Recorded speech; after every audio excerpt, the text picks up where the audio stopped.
Welcome to the Business Behind Your Business podcast, where we have the conversations to help your business grow and thrive. And I'm your host, Paul Sweeney, bringing you these conversations where we share our experience, tips, case studies, and lots more to help you run a great business.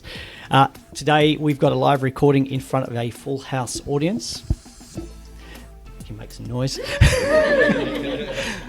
Okay, so we're recording this episode in front of a live audience, and we've been having a meetup and getting to know each other beforehand with some of our regular contributors, some of our past guests, and of course our most important people who are our listeners. So welcome everybody, and it's great to have you here.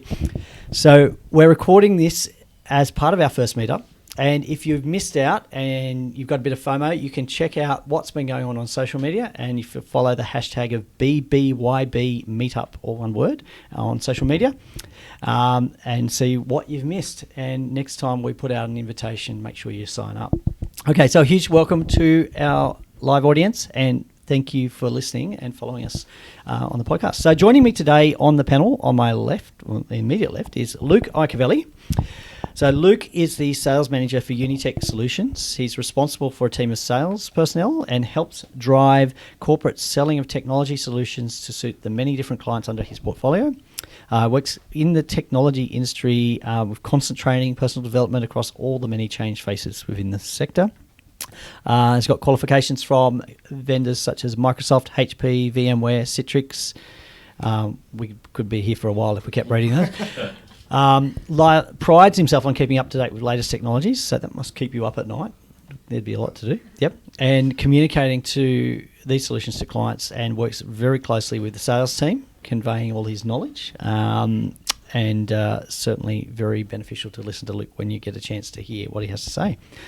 On the other side, or not on the dark side, but on the other side, is David Ferris. David is the Senior Client Broker and Division Head, Enterprise Division at Develcorp Insurance Brokers. He has diverse insurance industry experience over 35 years, which includes roles in risk management, general insurance underwriting, facultative reinsurance, that's a nice one, and underwriting agency management and insurance broking. And with all that experience, he's perfectly placed to give you a lot of value as clients and as a risk consulting insurance broker. And he does have quite a proven track record with larger clients, groups, and associations. So it's great to have you guys here. And me, well, yeah, I'm a chartered accountant, certified business advisor, and I love working with small, medium businesses, and that's why I do this. So back in 2015, I founded Pretium Solutions, basically so I could provide the higher level, more value-based advice to small, medium businesses, because they're the cornerstone of everyday life, and behind every business is a real person, a family, and a community. Now, the topic that we're going to talk about today sort of come out a bit as I was wandering around my house while my family was away, and I noticed a lot of stuff. A lot of stuff had just accumulated particularly over the past 3 years. There's a lot of stuff. Now, unfortunately, they didn't stay away long enough for me to throw all that stuff out. But there was so much stuff being stored and accumulated, and looking around, there was things that we have not used for years, and we'll probably never use because things have changed and life has changed, and we're just accumulating things. Now, they all gather dust, and they cost money and things. So I did a bit of a stock take of what we actually used in our house and what we don't use. And I started throwing things out and earmarking things to be sold, or put it away, or it gets thrown away. Threats to my children, to which they replied, nah. But anyway, we're moving forward, chipping away. So one room at a time, one drawer at a time, I'm collectively going through the house and throwing things out, cleaning up. But my business, there's 3 years of accumulation of stuff during COVID. And when we look at it, there's stuff that's been happening that we no longer need. There was stuff that we did before COVID that we've still got hanging around the office. There was solutions or software services, subscriptions that we were using before COVID. We stopped using COVID, and now the way we do things is different, so we're not using them anymore. But they're still there. So we need to do some cleanup in there. So I was thinking there's probably some other areas of your business that you also need to have a look at cleaning up. So that's where we came up for the topic for today of revitalising your business, preparing for a prosperous year ahead. So we've had a lot of challenge in the past 3 years, widespread disruptions. So it's time, I think, to get on a spring cleaning journey for your business, is what I'd like to say. So we're going to have a look at what are some of the essential things that we should be looking at from a couple of different perspectives here. So I'm going to talk a bit more generally, but we've got Luke from the IT angle and David from the insurance angle. So let's get started. So what does a business need to clean up? I mean, particularly after the past couple of years, and have the insurance requirements actually changed? So Dave, what have you got to say about that?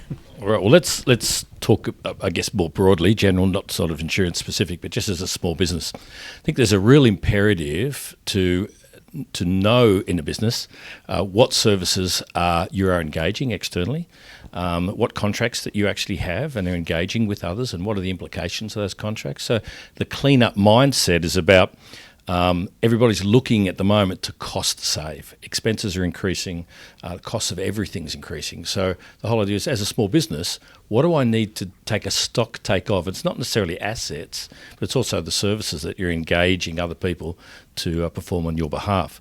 So they could be accounting services, IT services, insurance broking services, but take a bit of a stock take and say, and focus on what is the value that I'm actually deriving from that cost I'm incurring in my business. And you might say, some of these things I'm engaging, I can handle myself now. Business has grown up a bit. Or, look, I've just engaged in this service provider, when I was starting out, and I've now evolved, and maybe they're not the best service provider for us any longer. So it's worthwhile with a clean-up mindset to have a real good look at all those outgoings that you're paying out as a business, to ensure one you understand the value they're deriving for you and your business. Can they be done alternatively, or should I actually engage with someone else to get a better understanding and a different perspective on those outgoings that we're currently engaging? Does that make sense? Yeah, absolutely. And look, you mentioned we're dealing with a lot of different suppliers, and maybe that's a good thing to do is actually.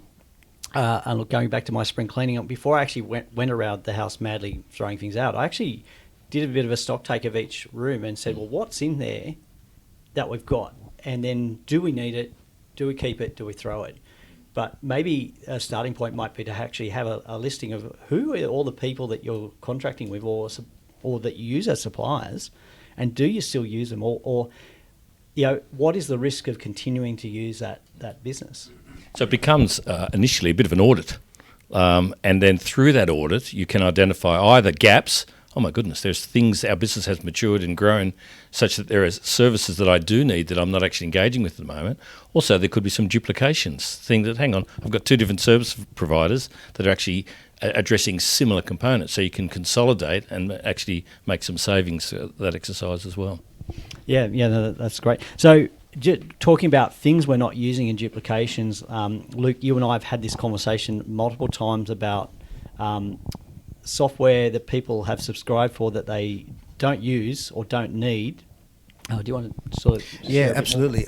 Obviously, during COVID, it was this sudden need to do something, work from home, change the way we do things, buy equipment that we probably didn't need before. So you've got this situation now where that's all over. I had to buy things to continue to function as a business over the period. Do I still need those? Have I gone too far? Have I bought things that other software or subscriptions that I'm using already cater for? And you talk about your Netflix and all these other home streaming services. Everyone's got multitude of them, and they all give you films, right? Some have got, exclusive contracts, etc. But you're paying a little bit of money times a lot, right? The same with your IT. You've got, most people have 365. They'll have their accounting software. They'll have other softwares that sometimes do the same thing or have features within them that just have to be turned on or enabled to give you that ability to be able to do the things that you can remove from some of the other subscriptions that you're paying for. And that helps to consolidate not only your billing, but also the way you guys operate as a business. And then, of course, looking at your hardware assets as well. You know, people had to rush out and buy monitors and docks and laptops, and now they've got a surplus of desktops sitting in their cupboard. They've got all this equipment which actually has data on it. So there's also a risk there as well, which we can touch on a bit later. But just looking at all your subscriptions, what are you using? Are you aware of all the things that those subscriptions do have? And can you make the most of the ones that you've already got? Yeah, and I think the multiple things that we're subscribing for that potentially we don't need exposes us in so many ways, because with all of those, they've got your email address, they've got your contact details, they've got a credit card to pay. So there's multiple points of weakness, I guess, in your security plan.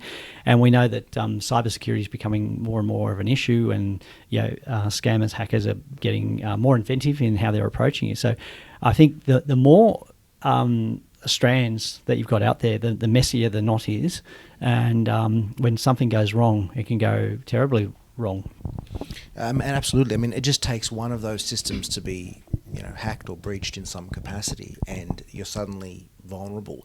And then when you look back, you might go, I mean, you look at the Medibank and Optus scenarios, right? There were customers that weren't customers for like 10 years and their data was kept, right? That's a separate sort of issue, but the point that I'm trying to make here is that, if you can eliminate some of those threads that you don't need, right? Credit card information, email addresses, whatever information they've got, particularly if it's relating to obviously accounting or financial information per se, eliminating that risk and sort of being able to start with just a cleaner slate of what are the services and subscriptions that you need to function as a business. Yeah, and I think cost cutting, that's obviously one area that you can save a lot of money, but I think reducing your risk and your exposure. But I think the other thing you mentioned is we had all these people working from home, and we've got data everywhere. We've also got, I think, risk spread, because we've got people working from home. We've got people working in environments which, if they were inside an office, those environments would not be workplace safe. So how does that affect us as business owners if we've got people working from home or working from different locations? You could have a whole hour subject on that. But so when COVID first hit and before the mandatory lockdown, businesses needed to adapt and think, how can we continue to survive? So they bought, as Luke was saying, a whole lot of hardware, a whole lot of enhanced their networking capabilities so they could all access the service. And that, it was a quick fix. It was like, right, we're still back in business, even though we're operating with home, irrespective of the fact there's kids running around and your home is not a safe work environment compared to an office. An office is controlled from, I'm thinking, work health safety point of view now. There's no kids, dogs, whatever, running around causing all sorts of grief. And also, there is an increased risk from working from home for an employer have staff. And the workers, in New South Wales, the iCare recognised that. They understood, and they weren't being too punitive about the controls that needed to be in place as a result of that increased risk. So and so what then businesses evolved, having to deal with the whole lockdown issue, to now it's very standard for people to be hybrid working. So they have both a home office and a work office, and so you've got duplicated resources of the hardware, but then the evolution needs to take place for the business to say, well, let's now focus on our actual security. So how are my employees from home accessing our service? And then it becomes down to the security on the actual modems and routers at home, because if they're weak, then people are accessing the home networks to access corporate systems. I've actually heard of a story of an IT guy who was brave enough to tell me this story from a major networking group. He has a sick cat, and the cat needed to drink water regularly. So he bought one of these water fountains, which every half hour sprints up water. The cat gets interested and has a drink, right? But it's connected through an app, through his router, that he can remotely monitor on his app at home. Well, he thought, this is great. My cat will be able to drink water. People hacked into his home network, where he has a lot of corporate private information, through the drinking fountain. All right? And he hadn't segregated the drinking fountain to a separate part of the network. It physically can be done, but he hadn't thought that far. So as something as simple, we all have pools that are remotely monitored, air conditioning, light bulbs, air conditioners, all great. Solar systems, this is great. We can all look at it, talk about it at the pub. That's what blokes do with solar apps. But it's an exposure to that employee's system which accesses corporate systems. And once you access the corporate system, you've got this weakness which is exposed, which is a corporate responsibility, not the individual's responsibility. So it's evolved from, yep, great, quick fix, we can still work, through to now, hybrid's here to stay. So corporately, you've got to think, how am I going to still provide the same level of security that we do in a contained, quarantined business environment back at home? And that's why you talk to this guy. Look, just to add to that, there's two parts to that. There's the Internet of Things, which is these devices that now connect to the internet to allow you to, you can turn on your air conditioning 2 hours before you get home so the house is nice and toasty, right?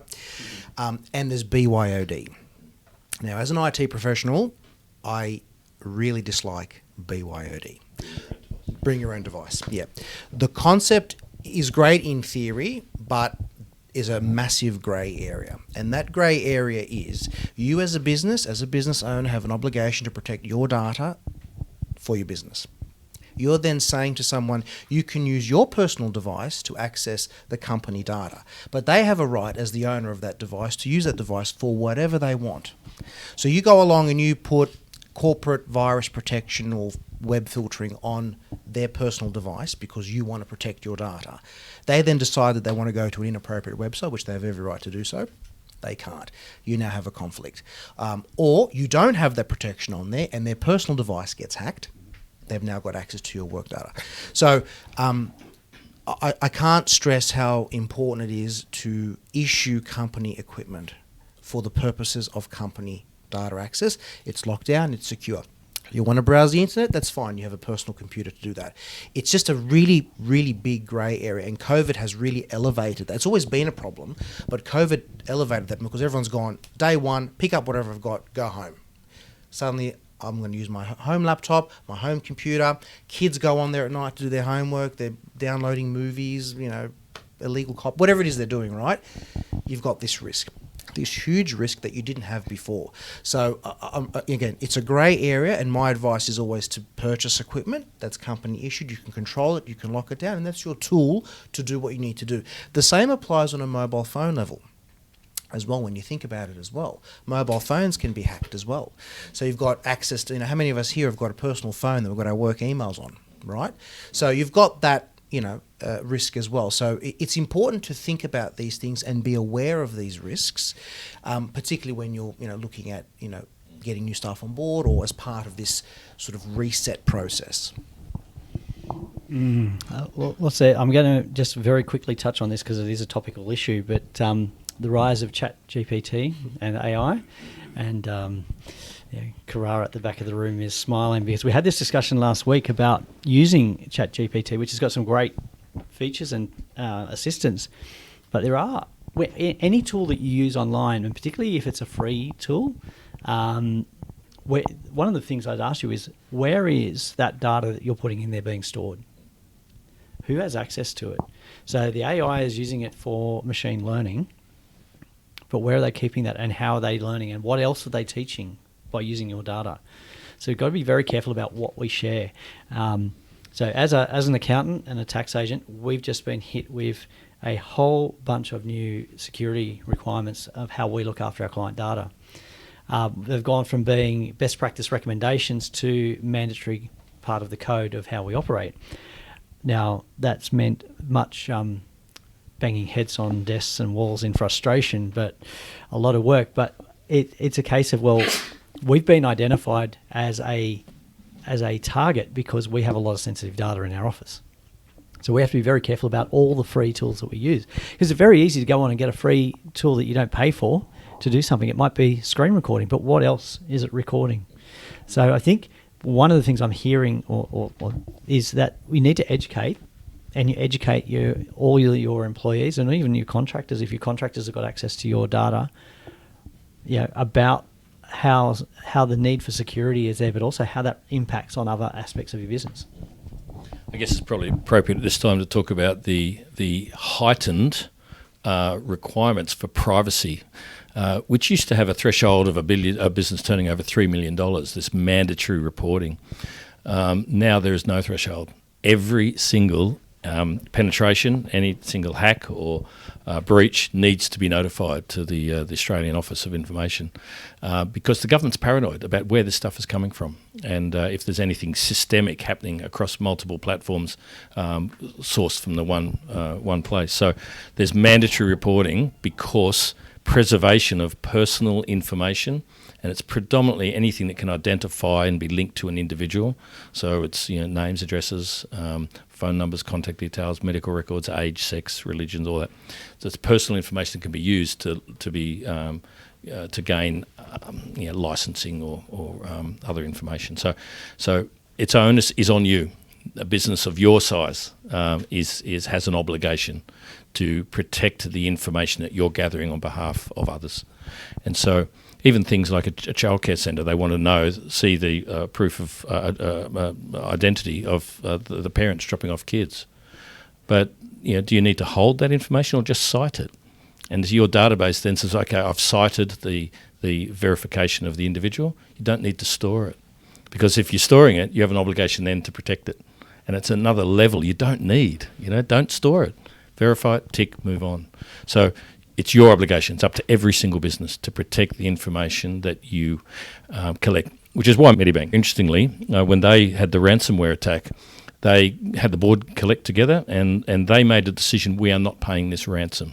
They worked with their insurer and they said, no, we as a company, we do not want to contribute to the funds of crime. So we're not going to pay this ransom. So the hackers released personal information, and it was very strategic, targeted information which damaged personal reputations. So then Medibank got hit with a class action from its members saying, you released my personal information. You allowed my personal information to be released. So we're creating a class action against you. You did not fulfill your responsibilities to me for protecting my information. So you can't win. Best thing is to avoid the breach. Okay, so I'm going to be brave here, and I'm going to open up to the floor for any questions. Mr. Cripps.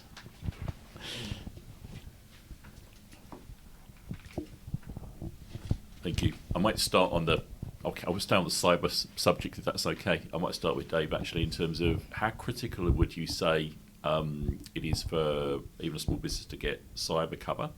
I have heard stories sometimes that cyber cover for some businesses, they're almost too late in terms of premiums have skyrocketed. What's the current thoughts there? Right. Before we talk premiums and cover, we always like to talk risk. I mean, what is your risk profile? What is the risk profile of your business that, as a broker, we would take to the insurers to try and transfer the risk from your balance sheet to their balance sheet? So the risk profile could be significant from high to low, all right? And so the insurer looks at those risk profiles and say, well, how is that business protecting itself, all right? So we much prefer a business actually be more focused upon eliminating risk than buying insurance. Interestingly, so focus on the risk protection measures to avoid a problem having where you've got to make a claim, all right? Then you facilitate insurance as a contingency. The insurance is the afterthought. And even that, you will not be entitled to cyber cover if your controls are inadequate. So you have to have good protection, physical protection in place first to entitle you to insurance. Now, I guess cyber insurance as a class has been evolving for the last 7 years, but exponentially over the last 2.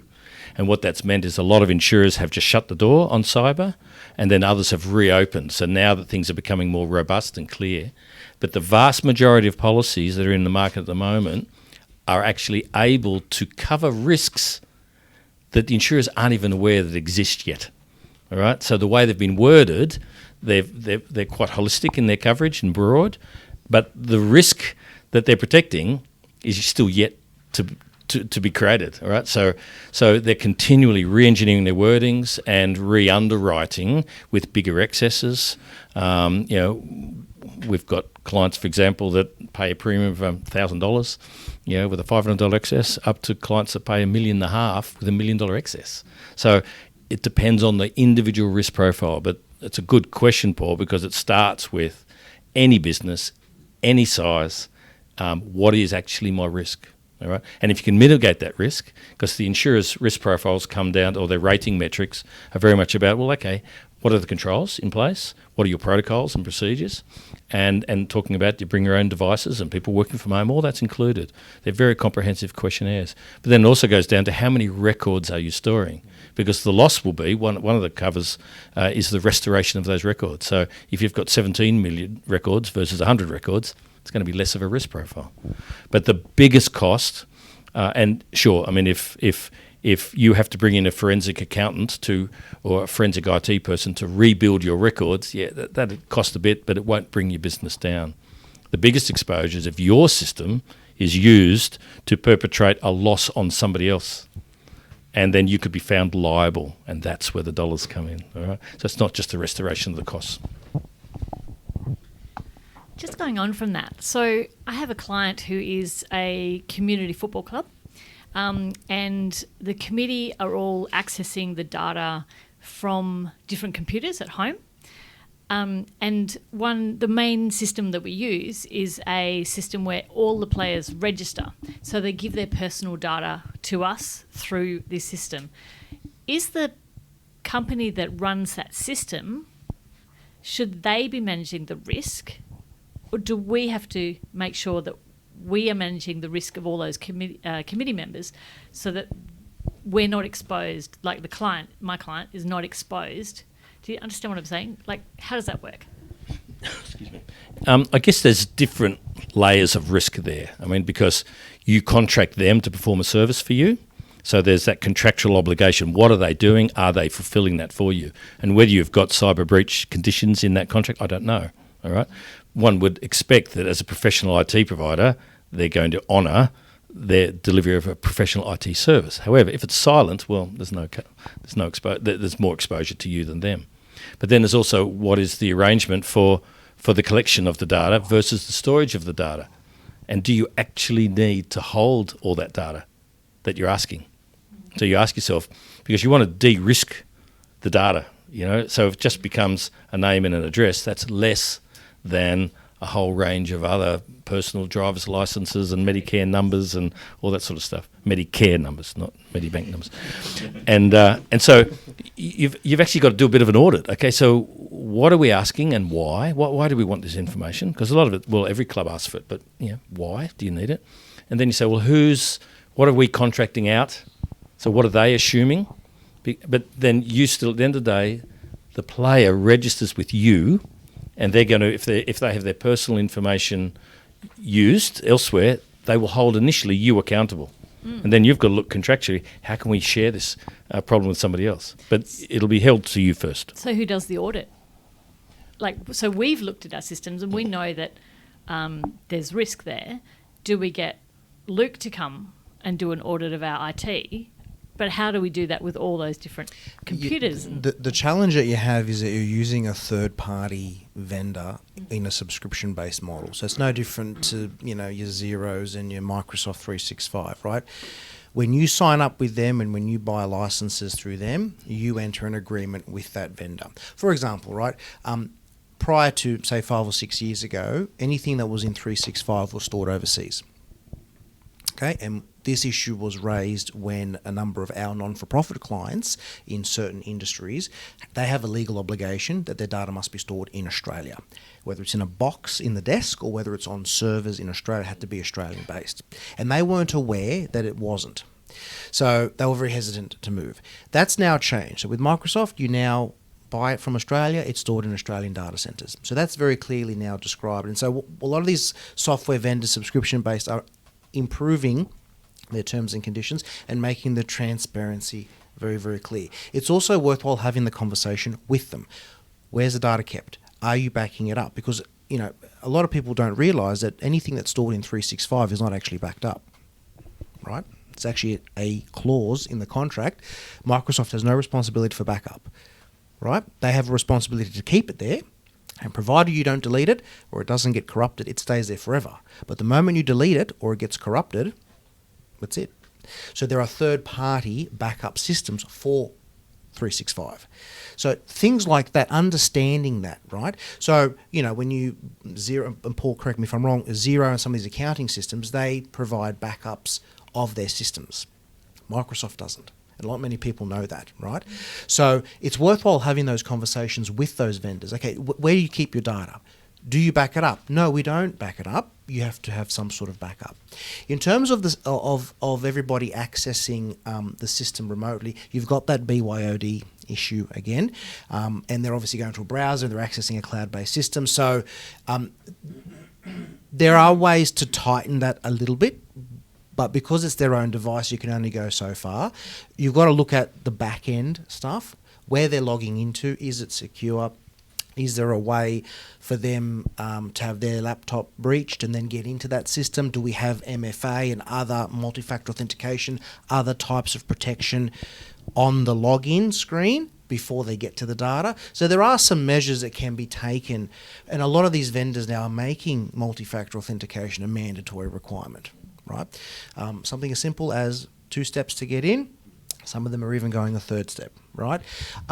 Really, really important to have. And if it's not activated on your accounts, activate it. Activate it now, because it's another buffer, right? So just some of those steps, to, go through some of those steps. Using their own devices, you can't control that unless you start issuing them devices. But you can take some steps, after that process from the login page back. How's it being protected? Where's it being stored? Thank you. And I guess just on that as well, Amanda, it won't be a cyber hack or a cyber incident, but you've also got to have your protocols in place to say, what could a team manager actually get access to? Because they could actually have legitimate access and take information and use it personally. So what's your protocol around that? Great. We've got time for one more question, if anybody wants to. Yeah, Mark? Luke, got a fairly open-ended question for you. You can take it in any direction you want. In your role as a small business technology specialist, are technology solutions from vendors moving too fast, too slow, or just right for the customers of small businesses? And I'll just elaborate a little bit on my question. Over the past 10 years, we've seen technology move from being a cost centre to effectively a profit centre, and we've seen obviously this shift away from personal contact towards automated services. Are things moving too quickly? Are businesses losing out because of automation services versus the soft contact that used to be the case? Yeah, that's a good question. I've been in the industry for 18 years and our business has been around for 34. So we've seen a lot of technology change, and technology always moves fast. It always has and always will.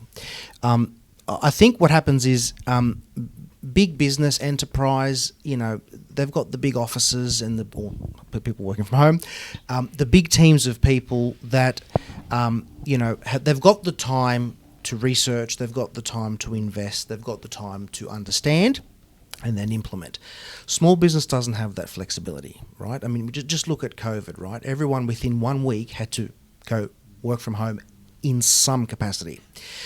You're too busy running your business, helping your clients, doing what you need to do to stop and think about what should I be doing or is that right for me? I think small businesses have improved a lot in the way in which they understand technology and are embracing it. They're still not going anywhere near as far as they need to when it comes to cybersecurity. And they're not, I don't think they're, privy enough to just how serious it is. And I think the Optus and Medibank cases and Latitude as well really opened up everyone's mind to go, oh, wow, this can actually affect me at a personal level. What about my business? So it's moving and people are embracing cloud and we're all taking the right steps forward.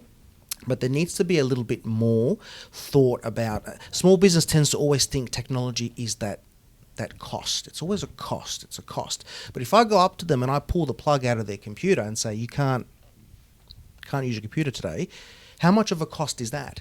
So they're still not spending or, focusing as much energy and effort as they need to be in technology, particularly around the security space. If that kind of address. So it's moving fast, it's moving well, and people are embracing it. Small business still needs to do a little bit more, and I guess needs to really take some time to go through, talk to your teams about how we're using technology. Could we be using more? You know, AI is a big thing now, and it's a concern, but it's also, there's a benefit to it as well.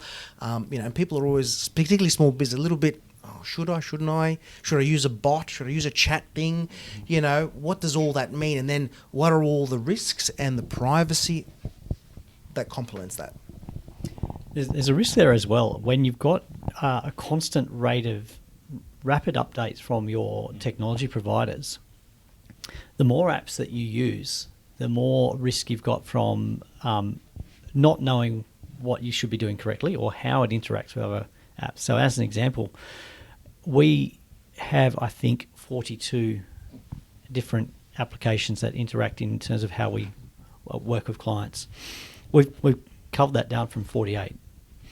Okay, and part of it was we looked at it and said, well, hang on, this this particular package has evolved, and it now replaces a feature that was working in another one that had limitations on it. So we've moved across to that new package, but there's been an education process. So we've re-engineered how we operate, and we've actually created a lot more efficiencies. We've got more understanding of what we're doing.